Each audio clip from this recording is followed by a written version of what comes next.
Chapter 17. And the word of the Lord came unto me, saying, Son of man, put forth a riddle, and speak a parable unto the house of Israel. And say, Thus saith the Lord God, a great eagle with great wings, long-winged, full of feathers, which had divers colors, came unto Lebanon, and took the highest branch of the cedar. He cropped off the top of his young twigs, and carried it into a land of traffic. He set it in a city of merchants. He took also of the seed of the land, and planted it in a fruitful field. He placed it by great waters, and set it as a willow tree. And it grew, and became a spreading vine of low stature, whose branches turned toward him, and the roots thereof were under him. So it became a vine, and brought forth branches, and shot forth sprigs. There was also another great eagle with great wings and many feathers, and, behold, this vine did bend her roots toward him, and shot forth her branches toward him, that he might water it by the furrows of her plantation. It was planted in a good soil by great waters, that it might bring forth branches, and that it might bear fruit, that it might be a goodly vine. Say thou, Thus saith the Lord God, Shall it prosper? Shall he not pull up the roots thereof, and cut off the fruit thereof, that it wither? It shall wither in all the leaves of her spring, even without great power or many people, to pluck it up by the roots thereof. Yea, behold, being planted, shall it prosper? Shall it not utterly wither? When the east wind toucheth it, it shall wither in the furrows where it grew.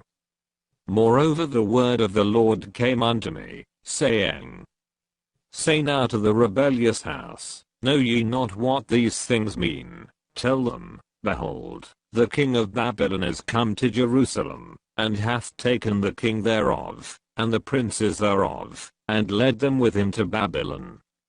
And hath taken of the king's seed, and made a covenant with him, and hath taken an oath of him. He hath also taken the mighty of the land, that the kingdom might be base, that it might not lift itself up, but that by keeping of his covenant it might stand.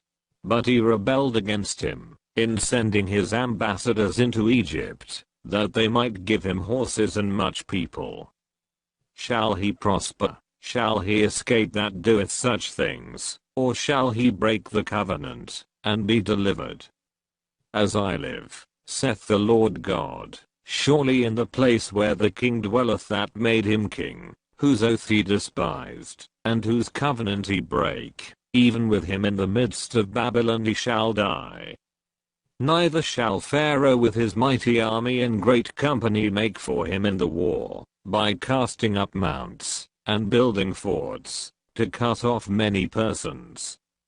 Seeing he despised the oath by breaking the covenant, when, lo, he had given his hand, and hath done all these things, he shall not escape.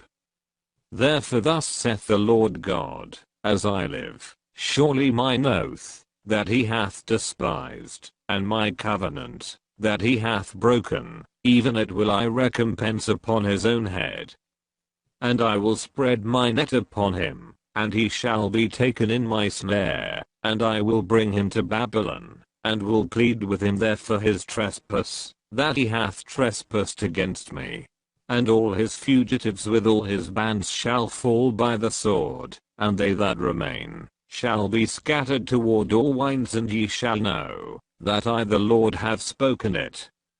Thus saith the Lord God, I will also take of the highest branch of the high cedar, and will set it, I will crop off from the top of his young twigs a tender one, and will plant it upon an high mountain and eminent.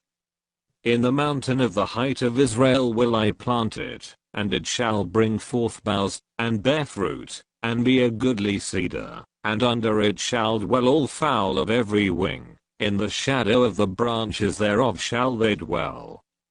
And all the trees of the field shall know, that I the Lord have brought down the high tree, have exalted the low tree, have dried up the green tree, and have made the dry tree to flourish. I the Lord have spoken, and have done it.